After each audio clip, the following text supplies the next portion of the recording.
ប្រេងក្រហមម្ដុំនេះអាចស្លម្ជូរគ្រឿងក៏បានការីយ៉ាវហនឬមួយក៏ប្រហុកខ្ទិះពិសេសយកមកឆាក្តៅនិយាយពីឈ្ងុយឆ្ងាញ់តែម្ដងរីឯវិធីធ្វើប្រេងក្រហមនឹងងាយមែនតែនមានតែគ្រឿង4-5មុខនេះយើងធ្វើប្រេងក្រហមយ៉ាងឈ្ងុយបានហើយគ្រឿងផ្សំអត់មានអីច្រើនទេបងប្អូនអើយមានតែក្រូចសើចគល់ស្លឹកគ្រៃរំដេងនិងខ្ទឹមសនិងតួឯកសំខាន់ដែលមិនអាចខ្វះបាននោះគឺគ្រាប់ចម្ពោះក្រហមយើងស្លការីហ៎ដំបូងហ្នឹងយើងយកប្រេងសណ្ដែកយកមកដាក់លើខ្ទះឲ្យក្តៅហើយខ្ញុំប្រើប្រេងសណ្ដែករបស់ខ្មែរយើងបន្ទាប់មកគឺដាក់គ្រឿងផ្សំប្រមាណមុខដែលខ្ញុំបានរៀបរាប់ខាងលើមានដូចជាគល់ស្លឹកគ្រៃមិនដេងហើយនិងខ្ទឹមសរំលីងគ្រឿងប្រមាណមុខហ្នឹងឲ្យក្រៀមឈ្ងុយស្ងួតហើយបានយើងដាក់គ្រាប់ចម្ពោះក្រោយគេណាបងប្អូន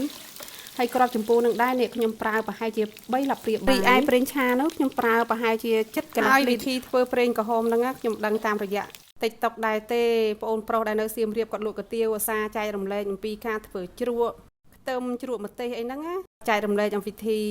ធ្វើប្រេងក្រហមហ្នឹងអញ្ចឹងក៏ខ្ញុំឃើញហើយក៏យកមកចែករំលែកបន្តមកបងប្អូនអើយព្រោះខ្ញុំធ្វើហើយ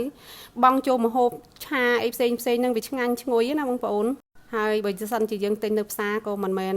ថោកដែរជាពិសេសនោះគេដាក់គ្រឿងផ្សំរក្សាទុកនឹងវាអាចប៉ះពាល់សុខភាពទៀតបើយើងធ្វើខ្លួនឯងគឺល្អដល់ពេលធ្វើប្រេងនឹងហើយនឹកឃើញចង់ស្លម្ជូរគ្រឿងដល់ហើយនេះ